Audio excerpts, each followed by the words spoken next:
वालेकुम वरहमतुल्लाहि वबरकातुह।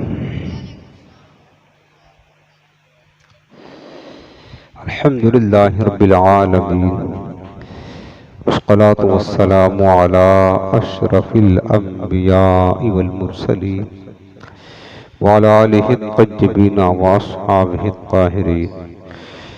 अम्मा बअदु फ़अऊज़ु बिल्लाहि मिनश शैतानिर रजीम। बिस्मिल्लाहिर्रहमानिर्रहीम।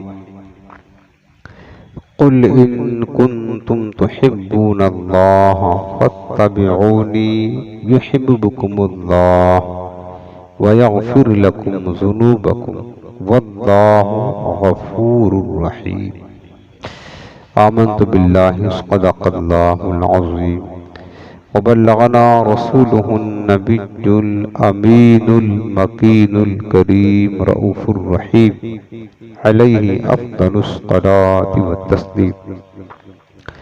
अल्लाहुम्मा रब्बिश्रह ली सद्री व यस्सिर ली अमरी वहलुल उक़दतम मिन लिसानी यफ़क़हू क़ौली। इन्नल्लाहा व मलाइकतहू युसल्लूना अलन नबिय्य या अय्युहल्लज़ीना आमनू सल्लू अलैहि व सल्लिमू तस्लीमा। अस्सलातु वस्सलामु अलैका या रसूलल्लाह व अला आलिका व अस्हाबिका या हबीबल्लाह। अस्सलातु वस्सलामु अलैका या नबिय्यल्लाह व अला आलिका व अस्हाबिका या नूरल्लाह। नवैतु सुन्नतल इतिकाफ। रसूल रहमत, मालिक जन्नत, शफीए उम्मत, सरापा जूदो सखावत, बाइसे खैरो बरकत सल्लल्लाहु तआला अलैहि व आलिहि वसल्लम इरशाद फरमाते हैं, इन्न मिन अफ़ज़लि अय्यामिकुम यौमुल जुमअत फ़ीहि खुलिक़ आदम व फ़ीहि नफ़ख़तु व फ़ीहि साक़ा फ़अक्सिरू अलैया मिनस क़लाति फ़ीहि।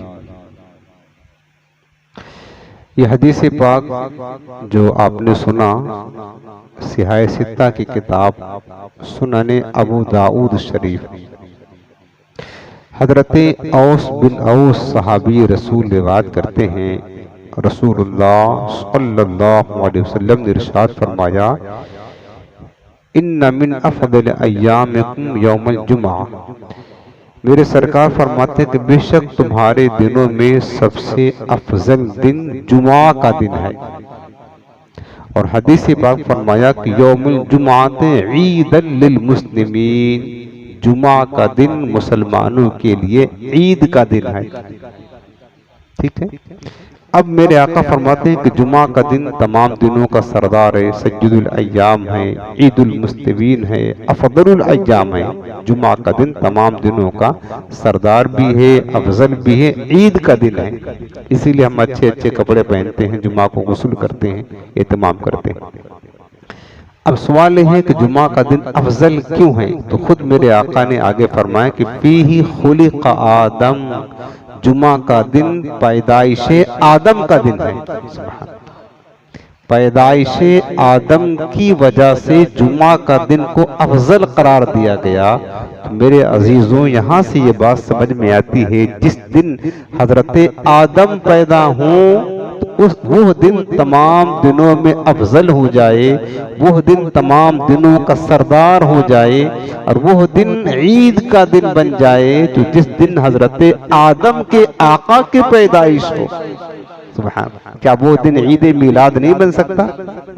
जिस दिन हजरत आदम के आका की पैदाइश हो, तो फिर वो दिन तो जुमा के दिन से भी अफजल हो करार पाएगा, क्योंकि वो जो न थे तो कुछ न था, वो जो न हो तो कुछ न हो। जान है वो जहान की जान है, तो वो न हो तो बुलबुल का तरन्नुम भी न हो, चमने दहर में कलियों का तबस्सुम भी न हो। वो न हो तो साक़ी भी न हो, मैं भी न हो, खुम भी न हो। बज़्म तौहीद भी दुनिया में न हो और तुम भी न हो। ख़ीमे अफलाक का इस्तादा उसी नाम से है। तफशे हस्ती नबज़े हस्ती तफश आमादा उसी नाम से है उन्हीं के दम कदम से बाग़े आलम में बहार। वो न थे आलम न था, अगर वो न हो आलम न हो। हजरत आदम अलैहिस्सलाम का जब पुतला बनाया गया मिट्टी का, तो पुतला जब बनाया गया हजरत आदम अलैहिस्सलाम का मिट्टी का, फिर जब उसके अंदर रूह डाली गई तो रूह बाहर निकल आती थी। जब हजरत आदम की पेशानी पर नूरे मुस्तफा को रखा गया तब जाकर के रूह को करार मिला, तब हजरत आदम मस्जूद मलाइका बने। तो मैं ये बता रहा था कि मेरे हुजूर ने फरमाया, सही हदीस पढ़ रहा हूँ, बुखारी ये अबू दाऊद शरीफ से आए सिद्धा की हदीस है कि जिस दिन हजरत आदम की पैदाइश हो, आका फरमाते ये दिन अफजल दिन है, फीही खुलिक़ आदम, क्योंकि ये पैदाइश है आदम का दिन है, जिसको हम कहते हैं मीलाद। मीलाद के माने पैदाइश। अब जाहिर सी बात है हजरत आदम अलैहिस्सलाम की तो इस तरह माँ बाप से पैदाइश नहीं हुई, लेकिन तख्लीक का दिन तो है ना। फरमाया इस बिना पर जुमा का दिन अफजल करार दिया गया। अब जुमा का दिन अफजल है तो आगे दो सबब और बताया, फीही नफ़ख़तु व फीही साक़ा, क्योंकि इसी जुमा के दिन सूर फूका जाएगा, इसी जुमा के दिन क़यामत कायम होगी। अब जुमा का दिन अफजल है तो अफजल दिन में अमल भी अफजल होना चाहिए। तो मेरे आक़ाए करीम ने अफजल दिन बता करके अमल भी दिया अपनी उम्मत को, और अमल क्या दिया? फरमाया फ़अक्सिरू अलैया मिनस्सलात फी, लिहाजा जब जुमा का दिन अफजल दिन आए तो तुम्हें चाहिए कि तुम मुझ पर कसरत के साथ दुरूद पाक पढ़ा करो। सुभान अल्लाह, क्या पढ़ा करो? दुरूद पाक पढ़ा करो। क्यों? क्योंकि जुमा का दिन पैदाइश आदम अलैहिस्सलाम का दिन है। तो मेरे अजीजों, जब हजरत आदम की पैदाइश है तो दुरूद जुमा के दिन पढ़ने की, कसरत से पढ़ने की हुजूर ने तालीम फरमाई है, हुजूर ने तालीम फरमाई है। अब गौर करो, पैदाइश का दिन हजरत आदम का है और दुरूद किस पर पढ़ा जा रहा है? मुस्तफ़ा करीम अलैहिस्सलाम पर पढ़ा जा रहा है। तो फिर जो दिन मेरे मुस्तफ़ा की पैदाइश का दिन हो, उस दिन हुजूर पर और कसरत से दुरूद पढ़ा जाएगा ना। और कुरान अजीम में है, सूरे मरियम पढ़ें, अल्लाह ताला ने अपने पैगंबर की पैदाइश के दिन पर सलाम पढ़ा है। सलाम पर एतराज होता है ना, सलाम पर उंगलियां उठती है, सवाल होता है, सुन्नी बहुत सलाम पढ़ते हैं। व सलामुन अलैहि यौम वुलिदा, अल्लाह ने फरमाया कि सलाम हो यहया पर जिस दिन यहया का मिलाद हुआ, उनकी पैदाइश हुई।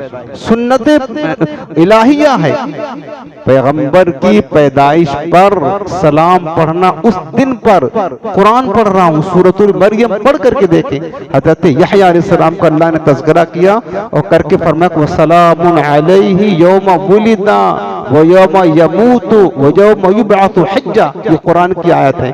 अल्लाह पाक ने फरमाया कि सलाम हो यहया पर जिस दिन यहया का मिलाद हुआ, मिलाद माने पैदाइश हुई, और सलाम हो यहया पर जिस दिन यहया की मौत होगी, और सलाम हो यहया पर जिस दिन यहया क़यामत के दिन उठेगा। ये अल्लाह की सुन्नत है, पैगंबर की पैदाइश के दिन पर सलाम पढ़ना। किसकी सुन्नत है? अल्लाह ने पढ़ा। और पैगंबर की सुन्नत बता दूं, यही सूरे मरियम, हजरत ईसा अलैहिस्सलाम की पैदाइश का पूरा तज़किरा तफसील के साथ अल्लाह ने लिखा हुआ है। पढ़ ले सूरे मरियम 16वां पारा। हजरत ईसा अलैहिस्सलाम ने कहा था वसलामुन अलैया यौम वुलिदतु, ये कुरान है, व यौम अमूतु, ये कुरान है, व यौम उबअसु हज्जा। हजरत ईसा अलैहिस्सलाम ने फरमाया था, कहा था और सलाम हो मुझ पर मेरे पैदाइश के दिन, वसलामुन अलैया यौम वुलिदतु। हजरत ईसा कहते हैं कि मुझ पर सलाम मेरी पैदाइश के दिन, व यौम अमूतु, जिस दिन मेरी वफात होगी उस दिन पर सलाम, व यौम उबअसु हज्जा, जिस दिन मैं कयामत का दिन होगा, जिंदा किया जाऊंगा, दोबारा अल्लाह के हुजूर खड़ा किया जाएगा, उस दिन पर सलाम हो। तो बताओ, सलाम अंबिया के पैदाइश के दिन पर सलाम पढ़ना तो अल्लाह की भी सुन्नत है, अल्लाह के नबी की भी सुन्नत। है। और हुजूर ने हुक्म क्या दिया कि हजरत आदम की पैदाइश है, तो पैदाइश तो हजरत आदम की है, दुरूद किस पर पढ़ना, फाक्सिरू अलैया मिनस सलात फी, पैदाइश है आदम की लेकिन दुरूद पढ़ना है मुझ पर, क्योंकि हुजूर आदम अलैहिस्सलाम के आका और सरदार है। आगे हदीस खत्म नहीं हुई, अब सुनिए ये हदीस में पूरी सुनाकर आज आपको बहुत अहम बात बताना चाहता हूँ, क्योंकि हमारा 12 दिन का आज आखिरी महफिल है, 12वीं शब है, और आज हम बहुत अहम बात आपको हुजूर की मोहब्बत के हवाले से, एक जुमला आपको याद है ना, आपको मुस्तफ़ा की मोहब्बत रूह ईमान, जाने ईमान, असले ईमान है, जो न हो इश्क मुस्तफ़ा तो जिंदगी फजूल है। और इमाम अहले सुन्नत को जुमला याद रखना कि हुजूर की मोहब्बत के बगैर सब कुछ बेकार है। इस पर मैं आज आपको कुरान से, हदीस पाक से, सही हदीस से दलील पेश करके बताऊंगा और कुछ मिसाल दे करके समझाऊंगा। मैं 11 दिन से आपको यही समझा रहा हूँ, रूहे कायनात, जाने कायनात मुस्तफ़ा की मोहब्बत है, और मुस्तफ़ा की मोहब्बत ही खुदा की मोहब्बत है। खुदा की कसम, जब तक बंदा मुस्तफ़ा अलैहिस्सलाम का कुर्ब नहीं पा सकता, अल्लाह का करीब हो ही नहीं सकता। इस पर मैंने बहुत सारी मिसालें आपको कुरान पाक से दे करके सुनाई हैं, और ये सब चीजें मौजूद हैं, आज भी रिकॉर्ड में रखी हैं, जिसको सुनना चाहे वो सुन सकता है। कुरान से और हदीस से दलीलें, ज्यादातर मैंने पूरा 12 दिन का बयान कुरान और सुन्नत ही से किया हुआ है। आज मैं बात आपको खास तौर से समझाना चाहता हूँ। आज आखिरी में पहले कुछ ताखिर होगी बयान पूरा करते करते, आज चूंकि आखिरी दिन है, और आज है ही सारी रात मेरे मुस्तफ़ा के नाम तो हमने वक्फे कर दिए, आज पूरी रात ही हमें हुजूर का जिक्र ही करना है, ठीक है। इसलिए आज आप इत्मीनान से बैठे हैं, और आज घड़ी नहीं देखना है, बहुत लंबा टाइम नहीं लेंगे आपका, लेकिन आज आपको घड़ी नहीं देखना, आज है ही हुजूर की मिलाद की रात, और आज आखिरी शब है, क्या खबर साले आइंदा जिंदगी वफा करे नहीं पता नहीं है। बहरहाल बैठे हुजूर की मोहब्बत में, ये हदीस पहले पूरी करे फिर आगे मैं आपको बात जो सुनाना चाहता हूँ। तो मेरे आका करीम ने क्या फरमाया कि जुम्मा का दिन आए तो मुझ पर कसरत से दुरूद पाक पढ़ो, हदीस नबी पढ़ रहा हूँ। फिर मेरे हुजूर फरमाते हैं कि फ़इन्न सलातकुम मारूज़तुन अलैया, इसलिए कि लोगों तुम्हारा दुरूद मेरी बारगाह में पेश किया जाता है, तुम्हारा दुरूद मेरी बारगाह में पेश किया। हुजूर ने फरमा दिया। अब एक सवाल खड़ा होता है कि हुजूर इस्लाम तो अपने ज़ाहिरी हयात में फरमा रहे हैं कि उस वक़्त जब सरकार ज़ाहिरी हयात तैयबा में थे तो उम्मती का दुरूद हुजूर की बारगाह में पेश होता था, ये सिर्फ हुजूर की ज़ाहिरी हयात तक का मामला था, या हुजूर की वफात के बाद भी इला यौमिल क़यामा, क़यामत तक उम्मती दुरूद पढ़े तो सरकार की बारगाह में पेश होगा? ये सवाल खड़ा होता था ना। हदीस में फ़क़ाला रजुलुन, एक शख्स खड़ा हुआ, या रसूल अल्लाह कैफ़ तुअरज़ु सलातुना अलैका वक़द अरमता यानी बलैता। उसने सवाल करके सारा उक़दा हल कर दिया, हमारे लिए बड़ी आसानी कर दी। और सवाल करने वाले सहाबी रसूल थे, आशिक रसूल थे। कहने लगे या रसूल अल्लाह, आपने फरमाया कि मुझ पर दुरूद पढ़ो तो तुम्हारा दुरूद पेश होगा, हमारा दुरूद आपकी बारगाह में कैसे पेश होगा जबकि आपकी वफात हो जाएगी और आप अपने कब्र अनवर में तशरीफ ले जाएंगे? यह हदीस में है वक़द आरमता यानी बलेता। तो उस वक़्त फिर हम दुरूद पढ़ेंगे। आज हम पढ़ रहे हैं तो चलो पेश हो रहा है, आप ज़ाहिरी हयात में हैं, लेकिन जब आप हमारे निगाहों से ओझल हो जाएंगे, अपने कब्र अनवर में चले जाएंगे, तो फिर हम दुरूद पढ़ेंगे तो कैसे पेश होगा? आका ने उसका जवाब दिया, फरमाया काला इन्नल्लाह हर्रमा अलल अर्दी अन ताकुल अजसादिल अंबियाए, कहा कि अल्लाह के बंदे मेरे गुलाम सुन, अंबिया जब जमीन के अंदर भी जाते हैं ना, बेशक अल्लाह ने जमीन पर हराम कर दिया है कि जमीन अंबिया के जिस्मों को खाए। और सुनो इब्ने माजा की हदीस पाक रिवायत में ये लफ्ज है कि वबादल मौत, मौत के बाद भी तुम्हारा दुरूद मेरी बारगाह में पेश होगा। फनबियुल्लाहि हज्जुन युरज़क़ु, अल्लाह का नबी कब्र में भी जिंदा होता है और वहां भी अल्लाह उसको उसकी शान के लायक रोजी अता फरमाता है। ये हदीस सुना रहा हूँ सही इब्ने माजा और क्या कहते हैं कि अबू दाऊद शरीफ। इब्ने माजा में ये लफ्ज है, हुजूर ने फरमाया है कि तुम्हारा दुरूद मेरी बारगाह में पेश होता है। काला कुंतु बादल मौत, एक सहाबी खड़े हुए कहा हुजूर आपकी वफात के बाद भी हमारा दुरूद पेश होगा? वो आका ने फरमाया कि हाँ हाँ वो बादल मौत, हमारी वफात के बाद भी तुम्हारा दुरूद मेरी बारगाह में पेश होता रहेगा। इन्नल्लाह हर्रमा अलल अर्दी अन तअकुल अजसादल अंबियाई फनबिजुल्लाह हज्जुन युरज़क़, ये जुमला मेरे आका ने फरमाया। दो हदीस पाक से आई सिद्धा की।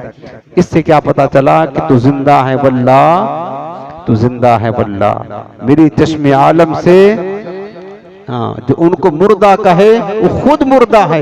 मेरे सरकार जिंदा हैं, ये घर अपने घर की बात नहीं करता। मैं सही हदीस पढ़ करके आपको सुना रहा हूँ, सिहाए सित्ता की इब्ने माजा शरीफ और किताबुल जनाइज और अबू दाऊद शरीफ की हदीस है। अब तो ये तो खैर फजीलत थी हदीस पाक की और हमारा अकीदा भी साबित हुआ। आज हम जो झूम झूम कर सरकार की बारगाह में कसरत के साथ दुरूद पाक पढ़ते हैं ना, तो हमारा अकीदा ये हमारे आकाए करीम को अल्लाह ने क़ुव्वत दी है, रूहानी ताकत दी। आज भी हमारे सरकार अपने कब्र अनवर में ज़ाहिरी हयात के साथ जिंदा हैं और आज भी अल्लाह के अता से हमारी फरियाद, हमारा दुरूद, हमारा सलाम सुनते हैं। बल्कि दीगर हदीसों में है कि मेरे आका अलैहिस्सलाम दलालुल खैरात के मुकद्दमा में साहिबुल खैरात ने लिखा, साहिब दलाल खैरात ने लिखा है, हदीस पाक मेरे आका फरमाते अस्माउ सलात अहले मुहब्बती व आरिफुहुम, आज भी मैं अपने मुहब्बत करने वाले का दुरूद सुनता हूँ और उन्हें पहचानता भी हूँ। ये अहले सुन्नत का अकीदा है और यही तमाम सहाबा का, तमाम औलिया का, तमाम बुजुर्गों का, असलाफ का, मुहद्दिसीन का, मुफस्सिरीन का, सारी 14 सदियां पहले सारी उम्मत का यही अकीदा है कि हमारे आका जिंदा हैं। आइए एक बार और हुजूर की बारगाह मोहब्बत के साथ दुरूद पाक पढ़ें। अल्लाहुम्मा सल्लि अला सय्यिदिना व शफीइना व करीमिना व नबिय्यिना मौलाना मुहम्मदिन बारिक वसल्लम। अब सबसे पहले एक बहुत अहम बात आपको बता रहा हूँ, फिर मैं हुजूर की मोहब्बत के हवाले से कुछ हदीसें और कुरान की आयत जो मैंने पढ़ी है उसकी तशरीह करता हूँ। ये बात जो मैं बताने जा रहा हूँ ना, क्योंकि मैं 11 दिन से और आज 12वां दिन आ गया, एक सबक आपको रोजाना पढ़ाता हूँ। क्या वो सबक? हुजूर की मोहब्बत जाने ईमान, रूह ईमान और असल ईमान है। अगर ये नहीं तो सब कुछ बेकार है। वही मैं दलील पेश करना चाहता हूँ। सबसे पहली चीज ये समझ ले, ये जो हमारा दीन है ना इस्लाम, ये समझने की बात है और अच्छी तरह समझे। हमारा जो दीन है इस्लाम है ना, इस्लाम में दो चीजें अशद जरूरी हैं। गौर के साथ सुने, बड़ी अहम बात बता रहा हूँ। इस्लाम में दो चीजें इंतहाई जरूरी है। एक चीज तो ये, अच्छा इन दोनों चीजों का ताल्लुक बारगाह रिसालत से है, हुजूर की बारगाह से दोनों चीजों का ताल्लुक है।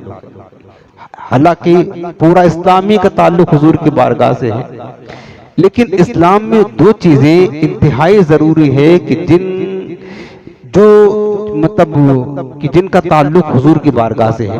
एक तो ये है पहली चीज कि हुजूर अलैहिस्सलाम की तालीमात पर अमल, हुजूर की इत्तिबा, हुजूर की सुन्नत की इत्तिबा, हुजूर के हकामात की पैरवी करना, यानी सरकार ने जो हुक्म दिया है वो करना, जिससे मना किया है उससे रुक जाना। और मा आताकुम रसूल फखुजू व मा नहाकुम अन्हु फंतहू। पहली चीज इस्लाम में जरूरी क्या है कि जो इस्लाम की तालीमात हैं और सरकार की सुन्नत है, हुजूर की सीरत है, इत्तिबा है, हुजूर के हकामात पर अमल है, यानी जो ज़ाहिरी अमाल है, नमाज, रोज़ा, हज, ज़कात, सारी इबादत वगैरह सब चीज़ें इसमें दाखिल हो गई। आकाए करीम की जो तालीमात और इत्तिबा और सुन्नत और शरीयत है, इस पर अमल करना ये ज़रूरी है, ठीक है ना। दूसरी चीज़ जो इससे ज़्यादा ज़रूरी है वो है ज़ाते मुस्तफ़ा से, यानी हुजूर की जात से बेपनाह हत्ता कि अपनी जान से भी ज्यादा मोहब्बत करना। हुजूर की जात से अपनी जान से भी ज्यादा, अपने माल से, अपनी औलाद, हर शय से बढ़कर किससे मोहब्बत करना? हुजूर से मोहब्बत करना। ये वो चीज है ना जो इत्तिबाए शरीयत, इत्तिबाए सुन्नत, अहकामात, तालीमात उससे भी ज्यादा अशद जरूरी है। दो चीज हो गई ना, एक तो हुजूर की तालीमात पर अमल करना, जो कि जैसे नमाज है, आका ने फरमाया नमाज मेरी आंखों की ठंडक है। हम अगर हुजूर से प्यार करते हैं तो बताओ, हुजूर की आंखों की ठंडक नमाज है, हम नमाज नहीं पढ़ेंगे तो कौन पढ़ेगा, ये बताइए आप। दूसरी बात यह है कि जितनी भी हुजूर ने मतलब सुन्नतें अपनी अता फरमाई, शरीयत दी है, तो हुजूर से निस्बत रखती है ना। सरकार ने अमल किया है, उम्मत को हुक्म दिया है कि अमल करे, तो अगर उम्मती ही अमल ना करे तो कौन करेगा? तो ये भी जरूरी है ना कि हुजूर की तालीमात पर अमल करना। और दूसरी चीज जो इससे ज्यादा जरूरी है वो क्या है? हुजूर की जाते पाक से बेइंतहा बेपनाह मोहब्बत करना। दो चीज हो गई ना। अब मैं आपको ये बताना चाहता हूं कि देखें, अल्लाह ताला ने ये कायनात बनाई ना, तो अल्लाह ताला ने इस कायनात में एक निजाम बनाया है। हर चीज का एक जिस्म है और उसकी एक रूह है। जिस्म के बगैर रूह नहीं, रूह के बगैर जिस्म नहीं। अब मिसाल के तौर पर हम खुद अपनी जात को देख लें। हमारा जो वजूद है ना, सर से लेकर पांव तक, ये हमारा जिस्म है। ये क्या है? हमारा जिस्म है। ये हमारा जिस्म है और इस जिस्म के अंदर हमारी रूह है। ठीक है ना? अगर हमारे जिस्म के अंदर हमारी रूह है जब तक, तो हमारे जिस्म की कदर और कीमत है। और अगर रूह निकल गई फिर हमारा ठिकाना कहाँ हुआ? अंधेरी कब्र होती है, मिट्टी के अंदर दबा दिया जाता। ये हमारे जिस्म की कदर और कीमत है। यही है ना। एक है अल्लाह का जो निजाम है ना कायनात का, एक जिस्म है। हर जिस्म के लिए अल्लाह ने रूह बनाई है। अब आप बताएं कि रूह और जिस्म में सबसे अहम क्या है? रूह है, जान है। अगर जान ना हो तो जिस्म की कोई कदर और कीमत होती है? मिसाल देखे आप, मिसाल के तौर पर माँ बाप बैठे हैं, उसका मतलब बाप का जवान बेटा बीमार हो गया, मिसाल समझे। माँ बाप बैठे हैं, जवान बेटा सामने बीमार हो गया और मुहलिक मर्ज लग गया, तो बाप क्या कहता है? काश मेरा बेटा बच जाए। अगर इसके इलाज के लिए दुनिया की दौलत झोंकना पड़े, अपनी जायदाद बेच दूंगा, काश बेटा बच जाता। ये होता है ना। काश बेटा बच जाए, किसी तरह अच्छा हो जाए, दुकान बेच दूंगा, सारा अकाउंट खाली कर दूंगा, सारी जेब खाली कर दूंगा, जमीन बेच दूंगा, जायदाद बेच दूंगा, सब कुछ बेच दूंगा, कर्जे ले लूंगा, अदा करूंगा, काश बेटा बच जाए। यहाँ के डॉक्टर उसको अगर लाइलाज करा दे देते हैं, जवाब देते हैं, तो बाप कहता है कि अगर मुझे बाहर भी जाना पड़े, यूरोप अमेरिका, वहां भी जाकर इलाज कराऊंगा, काश बेटा हमारा बच जाए। ये होता कि नहीं? ये निजाम है कि बेटे से मोहब्बत ऐसी है कि बेटा बच जाए, इसके पीछे सब कुछ कुर्बान कर दूंगा। और यकीनन बाप कर गुजरता है। ऐसी नौबत आती है तो बेटे को बचाने के लिए बाप ये सब कुछ कर गुजरता है। और अगर बेटा वफादार है, बाप बीमार हुआ, तो बेटा भी अपने बाप को बचाने के लिए सब कुछ कर गुजरता है। अपना खेत बेच देता है, मकान दुकान सब बेच देता है, कर्जे पे कर्जा चढ़ा लेता है। उसकी रूह, उसका जिस्म जो है ना, उसके जिस्म की सलामती के लिए, उसको बचाने के लिए। लेकिन होता क्या है? अचानक होता यह है कि उसकी रूह उसके जिस्म से निकल जाती है। उसने कोशिश किया, बहुत कुछ खर्च किया, लेकिन अब चूंकि ये तो हमारे इख्तियार में नहीं, किसी के इख्तियार में नहीं है ना, रूह जिस्म से निकल गई। अब जब सिर्फ रूह निकली है, जिस्म सारा वैसे पड़ा हुआ है। अब देखिए, रूह का जिस्म से जुदा होना, दो फर्क आ गया। पहला फर्क तो ये आया कि जिस्म सारा वैसे पड़ा है, चेहरा भी वैसे, हाथ पैर बाल सब कुछ वैसे है, तरोताजा है, जिस्म अभी रूह निकली है। सिर्फ रूह निकल गई है, वो चीज निकली है जो दिखाई भी नहीं पड़ती है, और जो कुछ नजर आ रहा है सब सामने है ना। जिस्म भी, चेहरा भी, हाथ पैर सब, और जो नजर नहीं आ रहा है वो निकल गई। फर्क क्या आ गया? पहला फर्क तो ये आया, पहला फर्क, अब उस बंदे का अभी 2 लम्हा पहले जब रूह उसके जिस्म में थी, लोग उसको इंसान कहते थे। अब उसको ना, उसका उन्वान बदल गया जिंदगी का। अब उसको इंसान नहीं, उसको मस्जिद कहने लगे, उसको जनाजा कहने लगे, उसको मुर्दा कहने लगे, उसको लाश कहने लगे। फर्क आ रहा है? क्या हुआ है? वो चीज निकली है जो दिखाई नहीं पड़ती है, उन्वान बदल गया जिंदगी का। पहला फर्क तो ये पड़ा। तो पता क्या चला कि ये जो कुछ नाम है ना हमारा, हम डॉक्टर साहब हैं, इंजीनियर साहब हैं, वकील साहब हैं, आलिम साहब हैं, फला साहब हैं, वजीर आजम, बादशाह हैं, ये हमारे जिस्म का कमाल नहीं, हमारे अंदर रूह है। वक्त का बादशाह हो, वक्त का बादशाह हो, रूह निकल गई, अब बादशाह नहीं कहेंगे, अब मस्जिद कहेंगे, उसको मुर्दा कहेंगे। डॉक्टर साहब किबला, अब डॉक्टर साहब किबला नहीं रहेंगे, अब कहें मुर्दे उठाओ यार, लाश को उठाओ। उन्वान जिंदगी का बदल गया। क्या चीज गई है? रूह। तो पता क्या चला कि ये जो कुछ नाम था, जो कुछ लक़ब था, ये जिस्म का कमाल नहीं, ये रूह का कमाल था। पहला फर्क ये पड़ा। दूसरा फर्क ये पड़ा कि वही बाप जो अभी चंद लम्हा पहले रूह निकलने से पहले वो कहता था कि अपनी जायदाद, अपनी जिंदगी का सारा सरमाया इसके इलाज के लिए झोंक दूंगा, सारा सरमाया झोंक दूंगा, मेरा बेटा बच जाए। अभी रूह निकलने से एक लम्हा पहले बाप यही कहता था। अब रूह निकल गई, अब बाप से कहो कि रूह निकल गई है, अब इसको इसके इलाज के लिए अपना मकान बेच दो, अपनी दुकान बेच दो। तो बाप बेचेगा?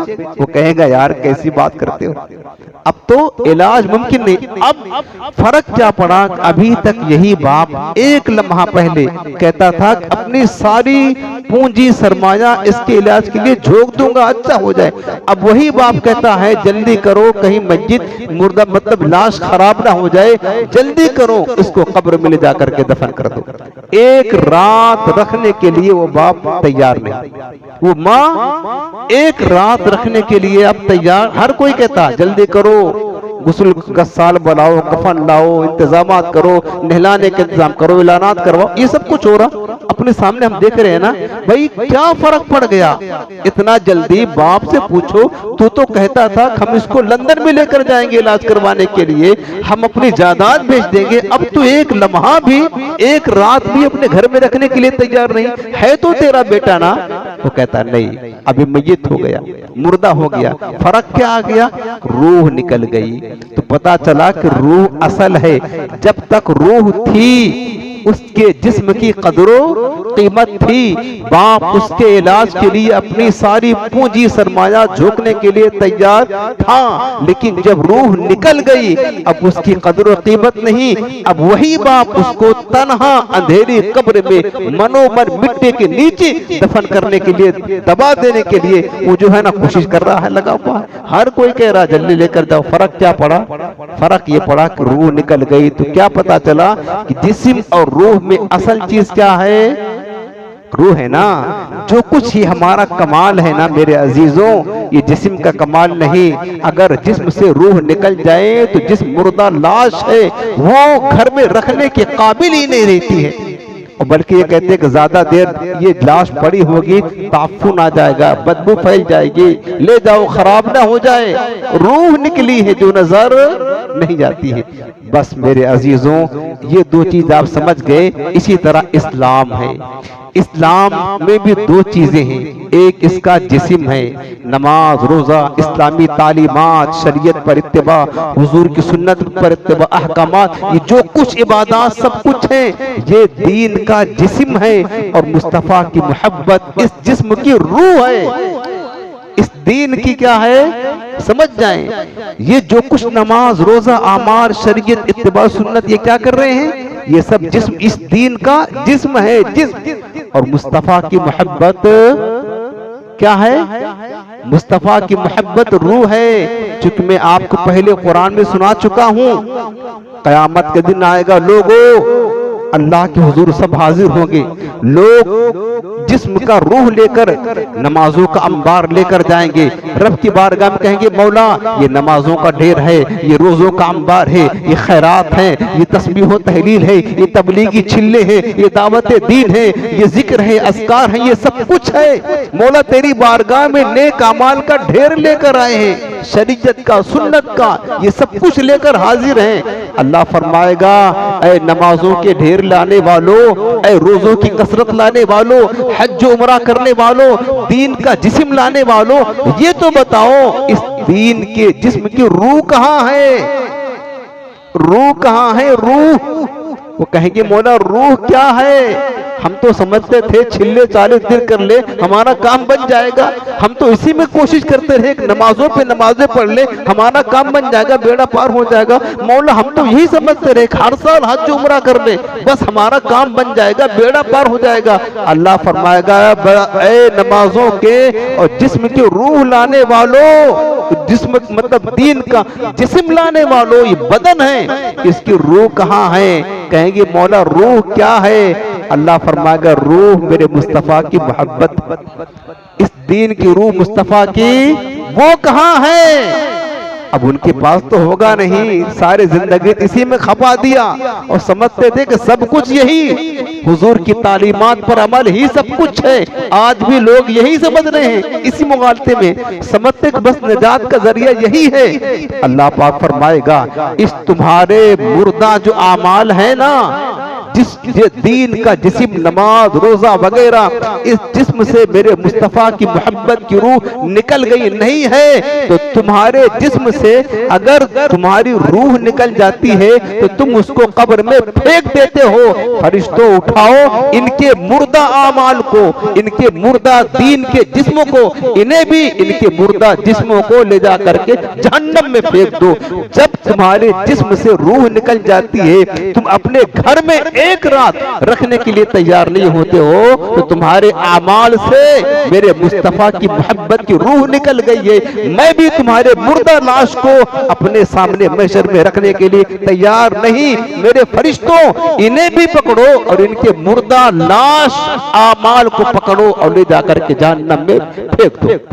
ये अंजाम होगा। ये फर्क समझ गए लोगों? जब तक जिस्म में रूह है ना, रूह हमारा जिस्म तरोताजा रहता है, हशाशो बशात रहता है ना, रहता है ना। सुनो इधर इधर सुनो, जब तक जिस्म में रूह है तो जिस्म तरोताजा रहता है, लेकिन रूह निकलने के बाद जिस्म में ताफुन पैदा होने लगता है, बदबू आने लगती है। इसी तरह लोगों जब तक तुम्हारे दीन के जिस्म में, जब तक तुम्हारे दीन के अमाल में मुस्तफा की मोहब्बत की रूह है, तुम्हारे अमाल भी तरोताजा रहेंगे, तुम्हारे अमाल भी खुशबूदार रहेंगे, तुम्हारे अमाल भी महकते दमकते चमकते रहेंगे। लेकिन अगर जिस तरीके से तुम्हारे जिस्म से रूह निकल जाए, तुम्हारे जिस्म में बदबू पैदा हो जाएगी और ताफुन पैदा हो जाएगा, बीमारियां पैदा हो जाएंगी।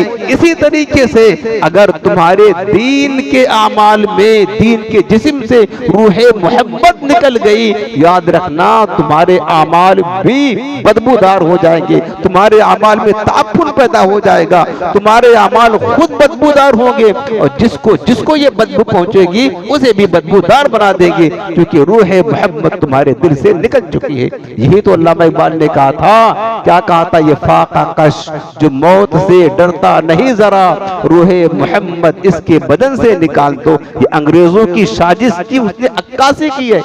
सामरिक बरतानवी साम्राज्य ने यही किया था। उन्होंने कहा था कि यार मुसलमानों को बार बार जेर करते हैं, इनकी बस्तियां उजाड़ देते हैं, इनका मुल्क तबाह कर देते हैं, लेकिन ये कौम ना जाने क्यों दोबारा खड़ी हो जाती है। बरतानवी साम्राज्य ने बाकायदा अंग्रेजों ने इस पर रिसर्च किया, क्या वजह है। उन्होंने बड़े बड़े उनके मुहक्किकीन स्कॉलरों ने ये मिल करके मीटिंग की और इस नतीजे पर पहुंचे, अगर इस उम्मत को मुर्दा करना है, ये नाम इसका हो मुसलमान, अमाल सब करे, इस उम्मत को मुर्दा करना है, मुर्दा। इनकी नमाजों पर पाबंदी मत लगाओ, पढ़ने दो नमाज, रोजे पढ़ने दो, टोपी लगाने दो, सब कुछ करने दो, मुर्दा करना है, रूह मोहम्मद इनके बदन से निकाल दो, बस ये मुर्दा हो जाएगी। यही समझ गए अंग्रेज, समझ गए यहूदी, समझ गए। आज मुसलमान समझने के लिए तैयार नहीं है। और ये जो हमारे फिरके हैं ना, हमारे जमात मुसलमानों में, ये फिरके अंग्रेजों ने पैदा किए हैं। मुसलमान मेरे अजीजों, ये उनकी साजिश के शिकार हो गए हैं। आज हुजूर की जात को झगड़ा का बायस बना दिया गया। मेरे आका नूर थे या बशर थे लड़ रहे हैं, मुसलमान होकर कलमा पढ़ने वाले लड़ रहे हैं। नहीं, वो तो बशर थे, हुजूर के इल्म गैब था, ये मालूम था, ये नहीं मालूम था, हाजिर नाजिर थे, नहीं थे। हुजूर की जात को झगड़े का सबब बना दिया गया। माज़अल्लाह सहाबा ताबईन बुजुर्गों ने कभी नहीं किया, जाते मुस्तफा कभी इख्तलाफ का बायस बना ही नहीं। और आज नाम निहाद कलमा पढ़ने वाले अंग्रेजों की साजिश का शिकार होकर के जाते मुस्तफा ही को झगड़े का जड़ बना दिया है। हुजूर की जात पर तुम कहते हो हुजूर को ये इल्म था, ये नहीं था। अरे तुम्हारी औकात क्या है? बात किसके बारे में कर रहे हो? तू सोचो उसके बारे में जिसके बारे में रब ने फरमाया वअल्लमका मा लम तकुन तालम व काना फदलुल्लाहि अलैका अज़ीमा। रब ने फरमाया मेरे महबूब जो कुछ तुम ना जानते थे सब हमने तुम्हें बता दिया है, इसलिए कि अल्लाह का फजल तुम पर बड़ा है। उसके बारे में कहते हो हुजूर को ये नहीं पता था, ये नहीं पता था, ये नहीं पता था। शर्म नहीं आती है? जिस नबी का कलमा पढ़ते हो उस नबी की जात पर एतराज, तो बताओ तुम कैसे कलमा पढ़ते हो? वजह यह है ना कि तुम्हारे पास सब कुछ है लेकिन रूह मोहम्मद निकल चुकी है। तो याद रखना उसका हशर वही होगा जिस तरह तो हम अपने जिस्म मुर्दा लाश के साथ करते हैं, तुम्हारा भी हशर मुर्दा जो है ना, आमाल तुम्हारे भी आमाल मुर्दा हैं, अल्लाह ताला तुम्हारा हशर भी उसी तरह करेगा। तो ये बात आप समझ गए ना? अब इसकी दलील पेश करता हूँ, सुन ले दलील। हुजूर की मोहब्बत क्या है? रूह ईमान। याद रखना ये हमारा नहीं, अल्लाह उसके रसूल का अटल फैसला है। दलील सुनो जो मैंने बात बताई है। सबसे पहले जो कुरान पढ़ा मैंने सूरह आल इमरान की आयत करीमा, क्या है?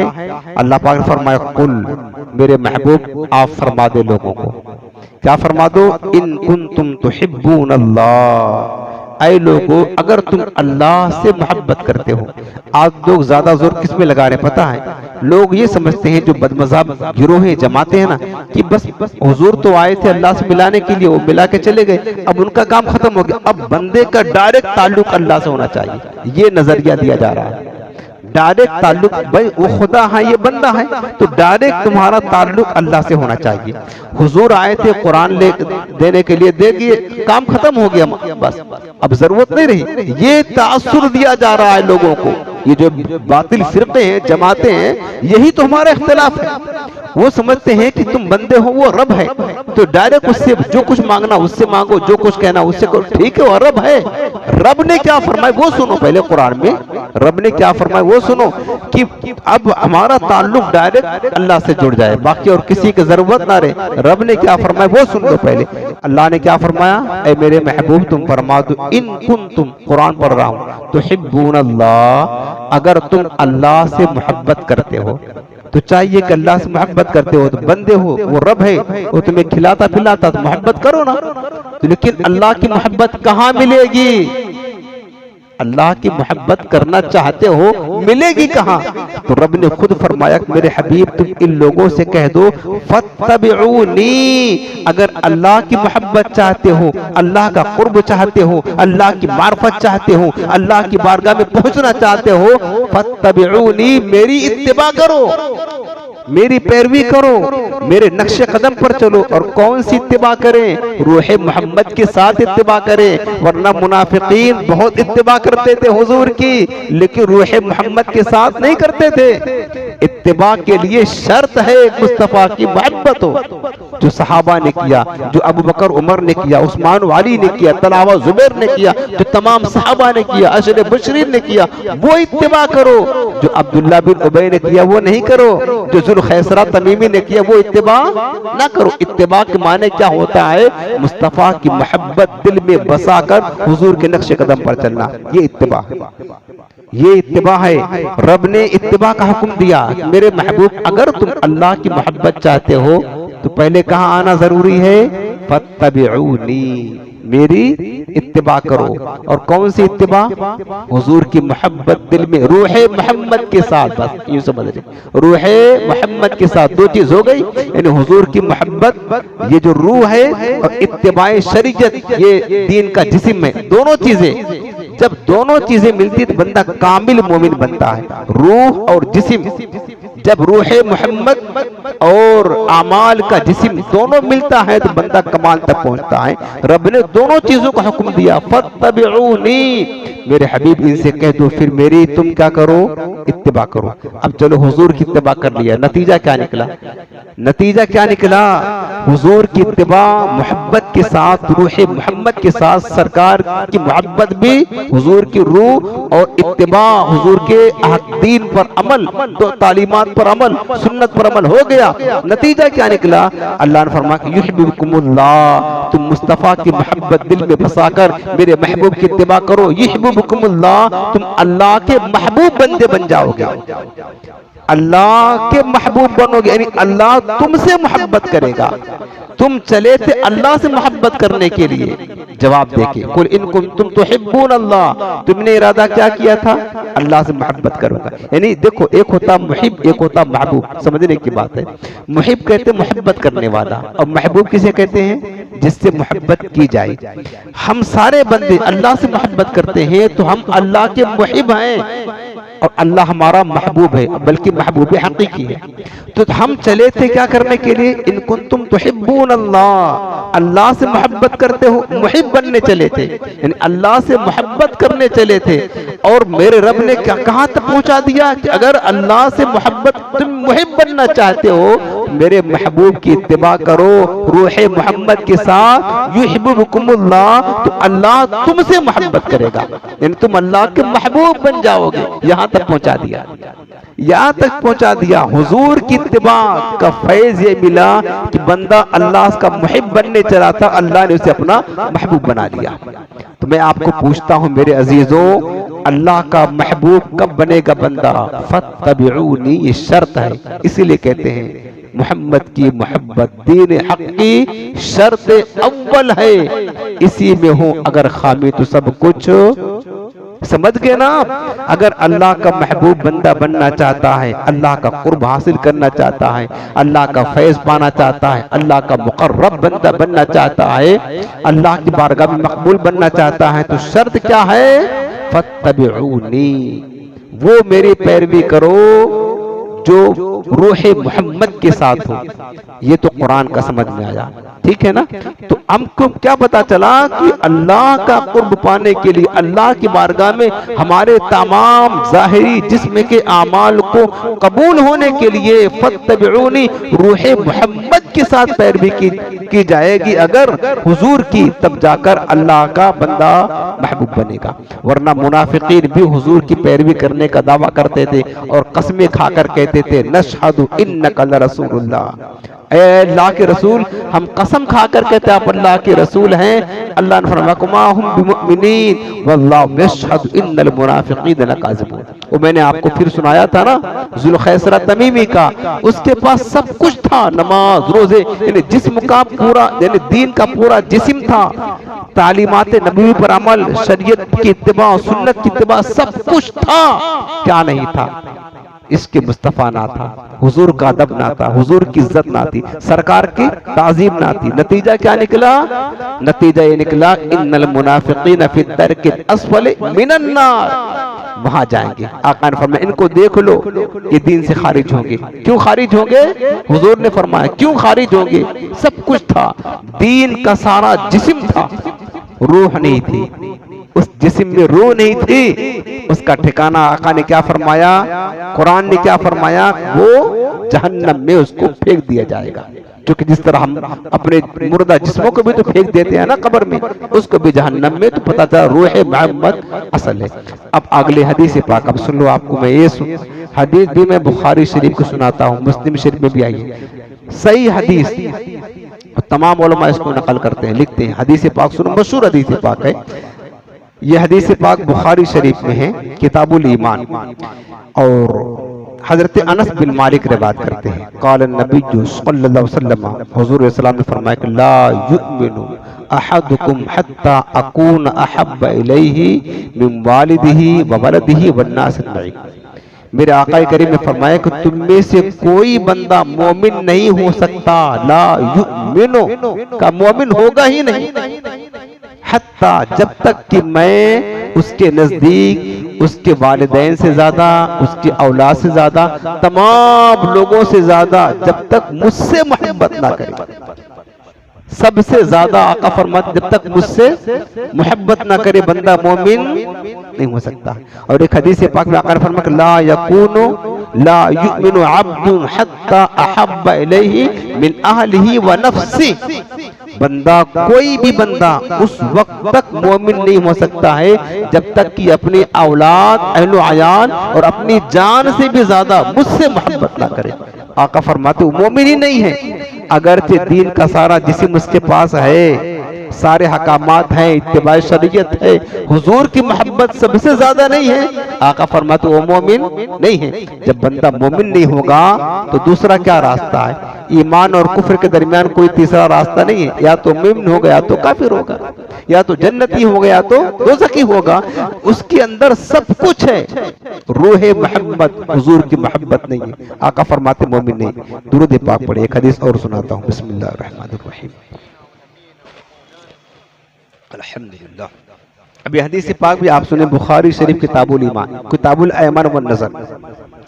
हजरत अब्दुल्ला बिन हिशाम रवायत करते हैं कि हम हुजूर सल्लल्लाहु अलैहि वसल्लम के साथ थे। मेरे आका ने हजरत उमर का हाथ पकड़ा हुआ था। वह आखिजुन बियद उमर इब्न खत्ताब। फ़क़ाल लहु उमर, तो हजरत उमर हुजूर से कहने लगे, या रसूलल्लाह ला अंत अहब्बु इलैया मिन कुल्लि शैइन इल्ला मिन नफ्सी। सहाबा झूठ नहीं बोलते थे, जो कुछ होता था सच सच बता देते थे, ठीक है ना। हजरत उमर, हुजूर हजरत उमर का हाथ पकड़कर जा रहे थे तो हजरत उमर कहने लगे, आका आप हमारे नजदीक हर शय से ज्यादा महबूब हैं, सबसे ज्यादा आपसे प्यार करता हूं, लेकिन आका अपनी जान से ज्यादा आपसे प्यार नहीं करता। सच बात कर रहे हैं। सबसे ज्यादा अहलो अयाल से ज्यादा, मारू दौलत से ज्यादा आपसे मोहब्बत है, लेकिन आपसे ज्यादा मैं अपनी जान से मोहब्बत करता हूं। अपनी यानी सिवाय अपनी जान के बाकी सबसे ज्यादा आपसे प्यार है। ये हजरत उमर ने कहा ना, तो मेरे आका ने जवाब क्या दिया? हदीस के लफ्ज़ सुनो, फ़क़ाल नबी सल्लल्लाहु अलैहि वसल्लम ला। तो हुजूर ने फरमाया कि ऐ उमर नहीं, वल्लदी नफ्सी बियदी हत्ता अकूना हब्बा इलैका मिन नफ्सिका, उस जात की कसम जिसके कब्जे कुदरत में मेरी जान है, मेरी जान है ऐ उमर, जब तक कि मैं तुम्हारे नजदीक तुम्हारी जान से भी ज्यादा अजीज और महबूब न हो जाऊं, महबूब न हो जाऊं, तुम्हारा ईमान नहीं है, तुम्हारा ईमान नहीं है। जब तक कि मैं तुम्हारी जान से ज्यादा, यानी मुझे अपनी जान से ज्यादा मोहब्बत न करो, तब तक तुम्हारा ईमान नहीं है। हजरत उमर ने जब ये सुना कि जब तक मैं अपनी जात, अपनी जान से ज्यादा हुजूर से प्यार न करूं, ये तो हुजूर की बारगाह में कबूल ही नहीं है। फ़क़ाल लहु उमर, फिर हजरत उमर बोल पड़े, फ़इन्नहुल आन वल्लाहि लअन्त अहब्बु इलैया मिन नफ्सी।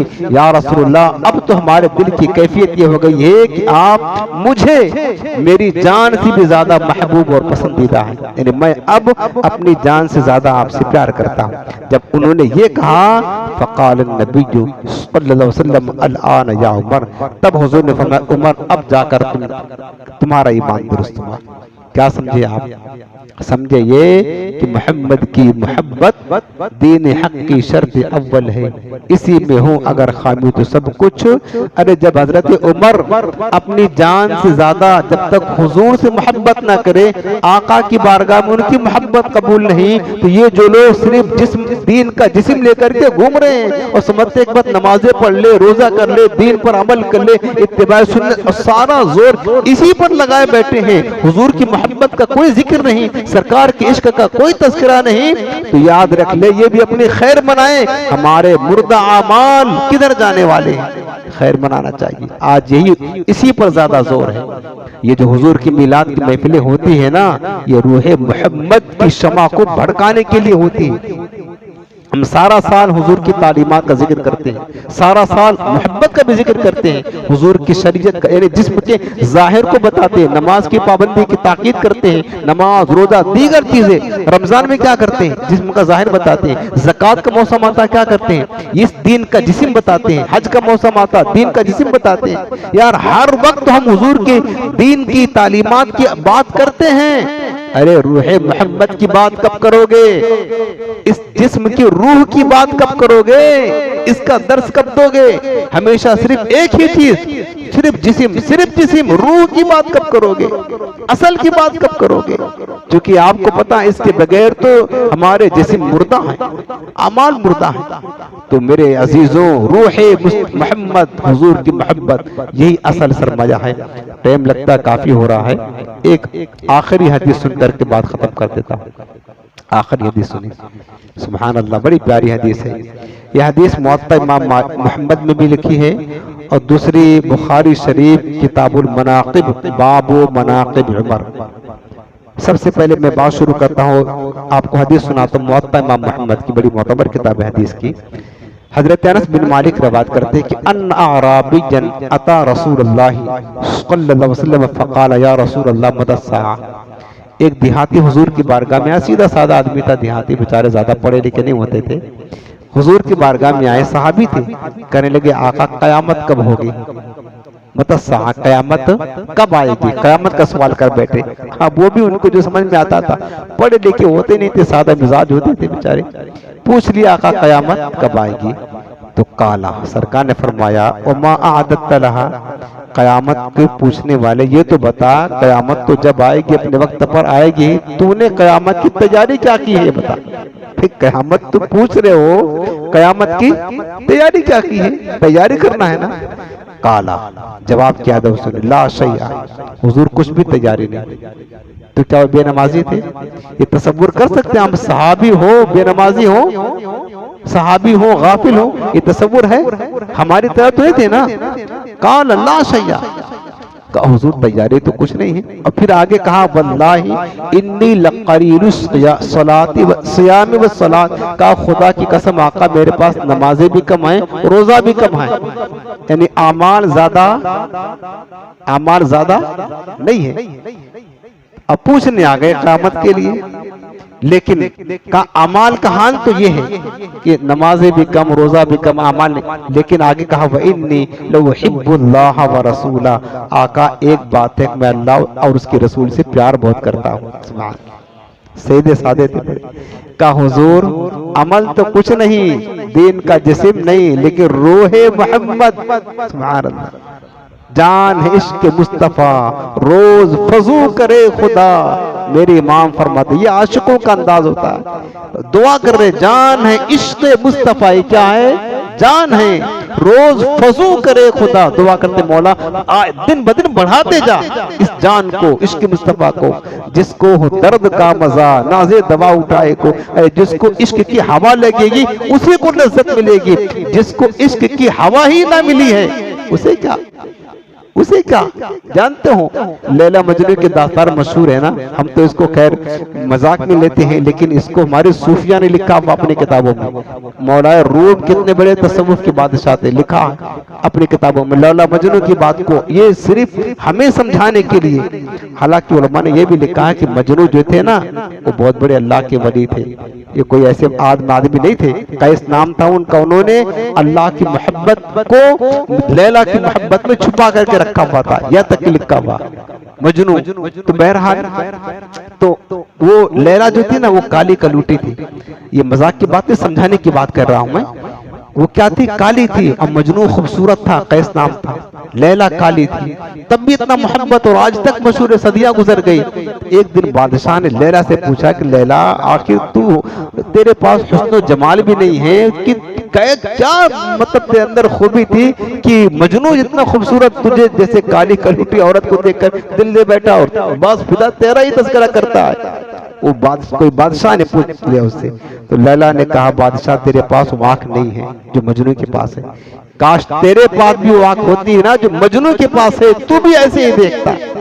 वो समझाया क्या कि लैला को देखने के लिए मजनू वाली आंख चाहिए, तब लैला से मोहब्बत होती है। मेरे आलम फरमाते हैं कि जान है इश्क मुस्तफा, रोज फजू करे खुदा, जिसको हो दर्द का मजा नाजे दवा उठाए को।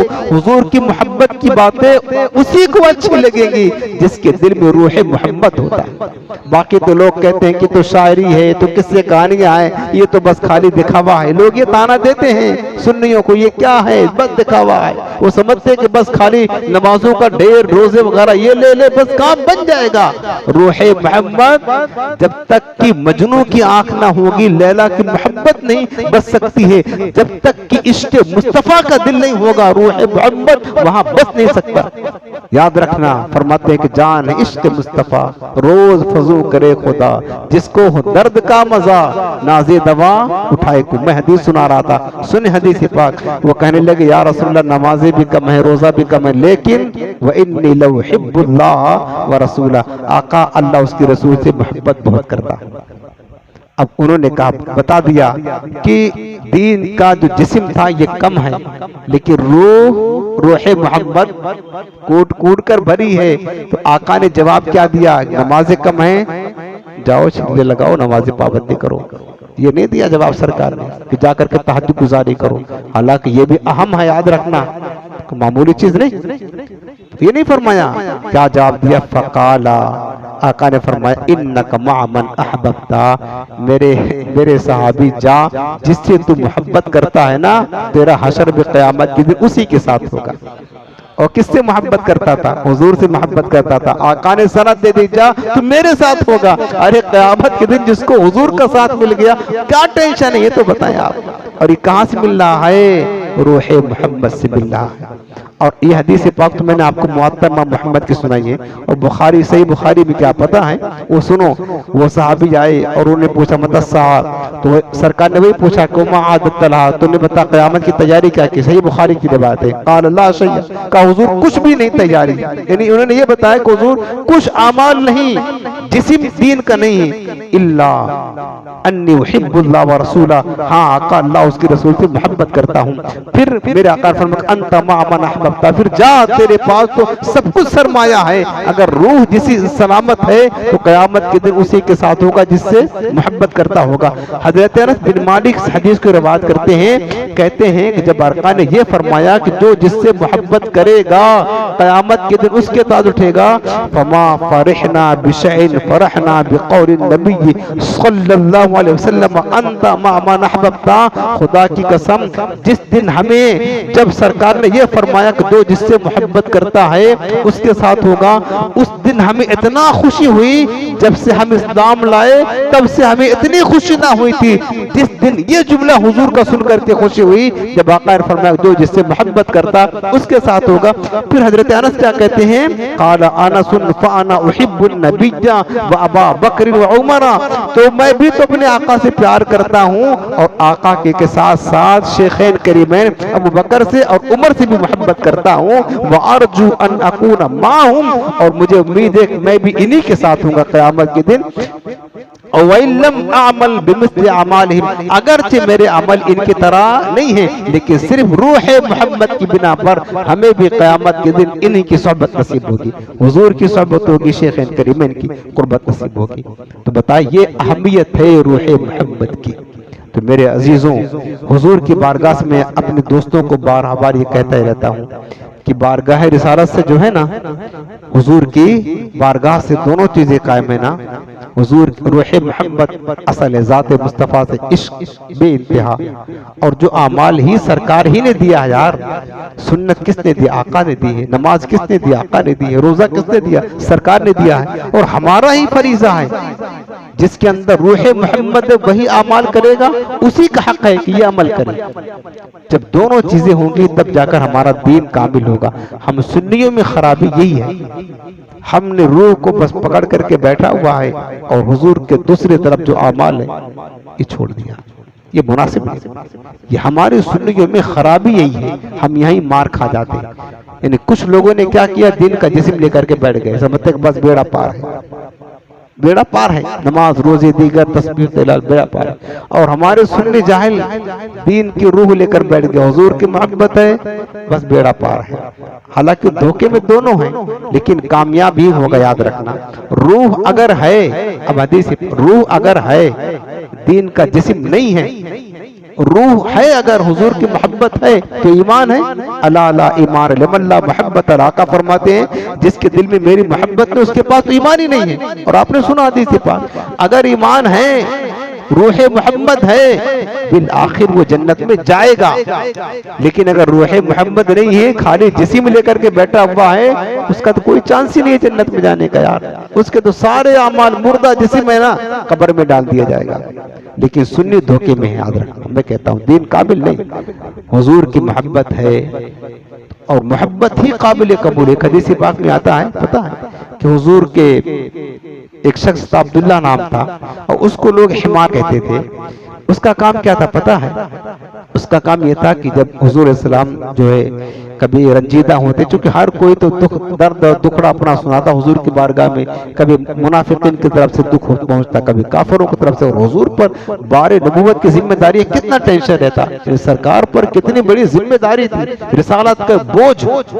तो जब हुजूर कभी गमजदा होते, रंजीदा होते, तो उसका काम यह था, अब्दुल्लाह नामी हिमार कहते थे, हुजूर को काना युज़हिकुन नबिया, हुजूर को हंसाता था, इन्हें ऐसा कोई चुटकुला सुना देता था, ऐसी कोई बात कह देता, मेरे आका मुस्कुरा देते। और कभी और क्या काम करता पता है, कि जब देखता है कि हुजूर भूखे हैं और हुजूर को कुछ खाने पीने, क्योंकि सरकार की ज्यादातर जिंदगी फक्र फाका में गुजरी, तो बाजार से ज्यादा पैसा तो कुछ होता नहीं, कल्लाश बाजार से जाता, कर्ज लेकर आता, और कर्ज लेकर आता मतलब पनीर शहद वगैरह, और हुजूर को पेश करता और सरकार को सुनाता। तो हुजूर के गम को हल्का करने के लिए कि सरकार रंजीदा है, थोड़ा हंसा देंगे, हुजूर का गम हल्का हो जाएगा, भूखे हैं कुछ खिला देंगे तो सरकार खुश हो जाएंगे। हुजूर को खुश करने के लिए कर्ज पे लेकर के आता और हुजूर को खिलाता, सरकार मुस्कुरा देते। उसके बाद देख करके अब कर्ज मांगने जिससे कर्ज लेकर आता दही पनीर वगैरह, तो अब वो जब इससे मुतालबा करता, भाई जाहिर सी बात है कर्ज लेकर आए तो पैसा का मुतालबा तो करेगा, तो वो क्या करता कि वो उसको पकड़ करके हुजूर की बारगाह में लेकर आता, कहता या रसूलल्लाह ये कर्ज मांगने आ गए। तो कहा फिर हम क्या करें, तुम दो। तो कहने लगा हुजूर आप ही को तो खिलाया था ला करके, हम कहां से देंगे। उसका अंदाज ये था, बता ये मोहब्बत का। मेरे आका मुस्कुरा पड़ते, कहा यार तुम, मैंने तो नहीं कहा था तुम कर्ज ला करके मुझे खिलाओ, फिर तुम लेकर आ गए। कहा हुजूर आप ही को तो खिलाया था, मैंने सोचा आप भूखे हैं, आप ही कर्ज अदा कर दे। बहरहाल हुजूर उसका कर्ज वगैरह, यानी उसका काम सिर्फ इतना था, जानते हो। और अब हुजूर को हंसाता, हुजूर को खिलाता, यानी किसी तरह हुजूर को खुश रखने की कोशिश करता। लेकिन कुछ अमल ऐसा किया, उन्होंने शराब पी ली। अब्दुल्ला ने क्या कर ली, शराब पी ली। अब हुजूर की बारगाह में शिकायत आई, तो जो हद है शरीयत का आका तो नाफिज करेंगे। आता है गुलामों पे उन्हें प्यार कुछ ऐसा, खुद भीख दे और खुद कहे मंगते का बलाओ, शराब पी ली हुक्म हुजूर का बकोड़े लगाओ। भाई हुक्म शरीयत तो नाफिज होगा ना। सरकार ने क्या फरमाया, अगर मेरी बेटी फार्मा चोरी करेगी ना उसका भी हाथ काटा जाएगा। ये इस्लाम का आदल है, ये मुस्तफा का आदल है, याद रखना इस्लाम का निजाम है। तो इसी निजाम आदल की बरकत से इस्लाम आज तक कायम है, कयामत तक कायम रहेगा। कोड़े लगाए, कोड़े उसको लग रहे हैं और दुख सरकार को हो रहा है। साहबा के हुजूर आप ही ने तो हुक्म दिया था, कहा कि वो मेरा आदिल है जिसका हुक्म था, और ये मेरी मोहब्बत और फजल है। तो जानते जब उसको कोड़े लगे ना, तो कुछ सहाबा ने उस पर लान तान किया कि यार तुमसे हुजूर इतना मोहब्बत करते हैं, तुम हुजूर से इतना मोहब्बत करते हो और तुमने शराब पी ली, हराम है, हुजूर के हुक्म की अदूली की, शराब पी ली। कुछ सहाबा ने उसको ताना दिया। हदीस पाक में ये है, जब मेरे आका ने सुना कि कुछ सहाबा इसको ताना दे रहे हैं, तो हदीस के लफ्ज सुनो। आका फरमाया ला तलअनूहु, का इस पर लान तान मत करो, फइन्नहु युहिब्बुल्लाह व रसूला, ये बंदा अल्लाह उसके रसूल से मोहब्बत करता है। का ताना मत दो, इसको लान तान मत करो, इसको मलऊन मत कहो। फइन्नहु युहिब्बुल्लाह व रसूला, ये अल्लाह उसके रसूल से मोहब्बत करता है। हालांकि मेरे आका ने खुद हदीस पाक में शराब पीने वाले पर 10 लोगों पर लान फरमाई। शराब पीने वाला, शराब पिलाने वाला, शराब बेचने वाला, खरीदने वाला, बनाने वाला, मदद करने वाला, सब पर आका फरमाया लान हो, कि उन पर लानत है। शराब पीने वाले पर लानत है। तो शराब तो पिया था इन्होंने, सहाबा ने लानत की, लेकिन आका फरमाया नहीं, चूंकि ये मुझसे मोहब्बत करता है लिहाजा इस पर लान तान मत करो। तो ये मोहब्बत का फैज है, याद रखना मेरे अजीजों। काम बिल आखिर मोहब्बत आएगी। दास्तान तो बहुत कुछ थी, लेकिन अब वक्त इजाजत नहीं देता है। आज हमने आपका बहुत ज्यादा टाइम ले लिया, और टाइम क्या लिया, आज तो हमारी रात ही है हुजूर का जिक्र करने की। बहरहाल बाहर नियाज का हम देखे, बड़े तज़्को एहतशाम के साथ नियाज का एहतमाम है, सब जोश में है, नियाज खाएं। लेकिन अब अपनी बात खत्म करता हूँ। अल्लाह अगर फिर जिंदगी देगा तो आइंदा साल फिर